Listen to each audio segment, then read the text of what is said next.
Lyra walked the ash road alone now. But she was no longer just a girl running from fate.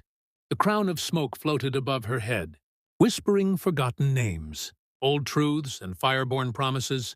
Her steps no longer echoed. They burned. The road parted for her like it remembered its queen. Ahead stood the flame court, once the heart of Aravell. It rose from obsidian rock, towers shaped like inverted candles, still flickering with an ancient light. The doors stood open, untouched by time, waiting. Inside, the throne burned, not with fire, but with memory. As she stepped into the grand hall, she wasn't alone. Shadows watched from high balconies, echoes of ancestors, spirits of old kings and queens. They bowed their heads as she passed, not out of fear, but reverence. At the far end, the living flame hovered, pulsing, ever shifting, neither alive nor dead. It held the soul of the kingdom. It was the kingdom. It spoke, not in words, but in thought, image, feeling. Lyra felt it. You are the final heir. You have seen what came before.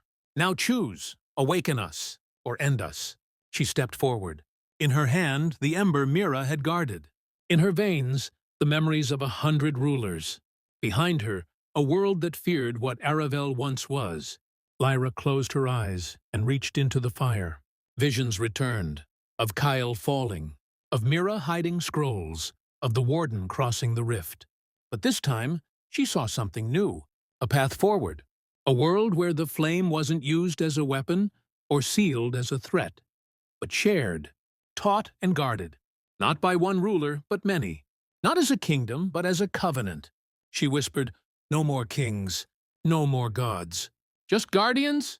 The flame pulsed, and in a wave of blinding light, it transformed. The towers outside shattered, then rebuilt themselves from ash and gold.